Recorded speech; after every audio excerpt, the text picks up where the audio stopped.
এখন দেখছেন egg spring roll. এরম হবে, দারুণ খেতে হবে।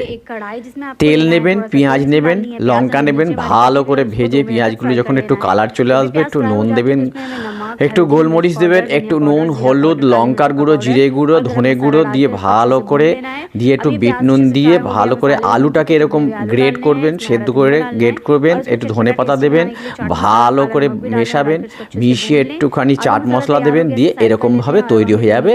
এবারে এই পাফ পেস্ট্রি সিটটা দোকানে কিনতে পাওয়া যায়, আপনি ঘরেও তৈরি করতে পারেন। এটা তৈরি করে এরকমভাবে মশলাগুলো ওই পাফ পেস্ট্রি সিটের ওপরে দিয়ে ডিমটা আধখানা দিয়ে এইবারে চারিদিকে একটুখানি ময়দার গুলুনি দিয়ে এরকম করে বন্ধ করে দেবেন, গরম করে এরকম করে চিপড়ে দেবেন, চিপড়ে দিয়ে গরম গরম তেলে ভাজুন, একদম 2 মিনিটে। দারুণ খাস্তা, লোভনীয়, বাচ্চাদের জন্য তো বটেই। দারুণ, খান চাটনি দিয়ে, সস দিয়ে সুন্দর করে।